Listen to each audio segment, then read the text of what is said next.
A couple of days before 2024 ended, I realized I was going to the next year without having finished the game. Again.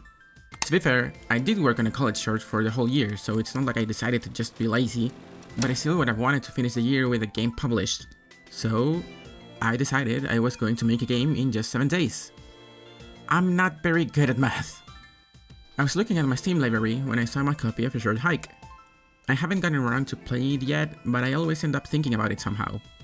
Then, while scrolling through Twitter, I found this little guy. It reminded me a lot of the character design of A Short Hike, but with the visual style of something like Devlog Dynasty. A bit after that, I saw this, and my friend went, either you make a survival game or you die. But how do I make one in just 7 days? I don't know. I'll just do it. On day 1, I was pure determination. I wanted to make a small game and I had big ideas. At first I thought about making a sandbox top-down game with a crafting mechanic, different status effects, an emotion system that affects how you play the game, a thirst, hunger and sanity bar, a day-night cycle, a weather system and dynamic music. That was scope creep. I was thinking about a full game with a world that, although small, it still worked as a single open zone. That's hard and way too much for the time I had and my experience finishing a game. So I decided to stick with what I already know for the basics.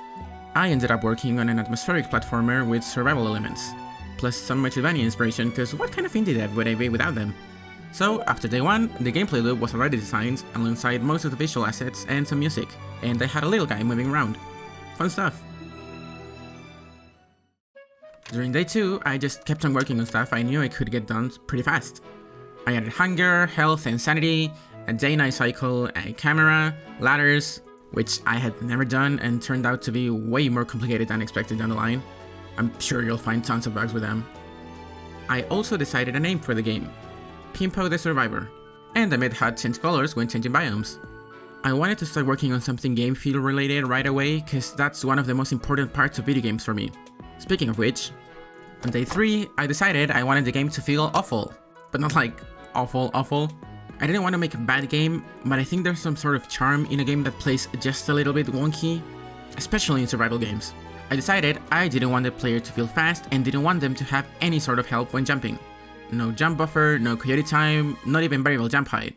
These things are pretty important to make games feel good to play, especially for platformers. I mean, these are the first things I tried my best to get right when developing my main project, Lightbrush.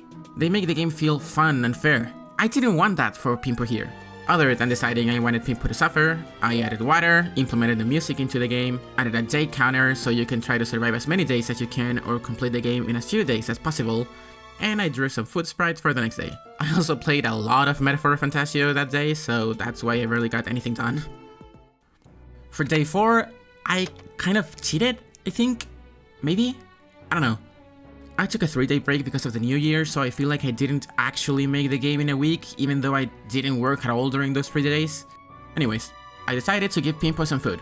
Most of it will randomly found in fixed locations, although some will always be in certain places, like on top of this house, which you can't get to at the start. I only did that to piss you off. Possible foods include a chocolate bar, meat, gnocchis, I don't know how do you say that in English? Wait. Gnocchis and English. How do you pronounce this? Gnocchis. What? Gnocchis.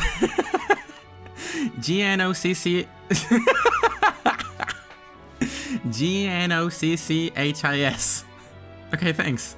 Possible foods include chocolate bar, meat, gnocchis, and a salad.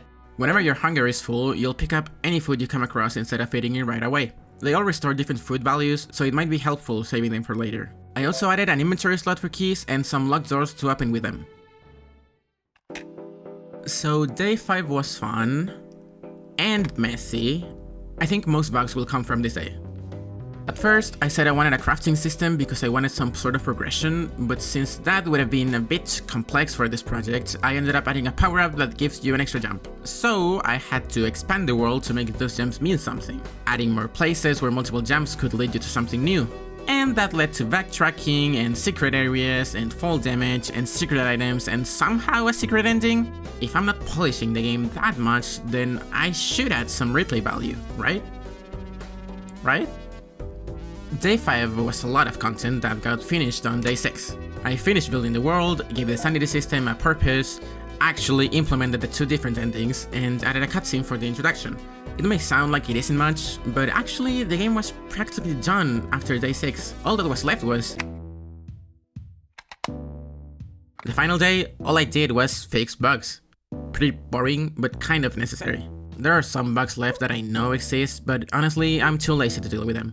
I also realized I forgot to add sounds to the game, and just realized they were missing once I started working on the trailer, so I went back to add them. Speaking of the trailer, on day 2 I decided it would be fun to count the recording and editing of it as part of the 7-day time limit, so I was pretty stressed at the end because I had never worked on one before, and since the game is so small and simple, I didn't have much footage variety for it. In the end, I'm actually pretty happy with how it turned out, considering I made it in a day for a really simple game. So, having finished the game, I can say that I'm quite proud of myself. It's nothing amazing or mind-blowing. It probably won't be anyone's favorite game, but as long as one person enjoys it, I'll be pretty happy. Actually, a couple of days after finishing development, I started my college internship and showed the game to some of my friends while we were there.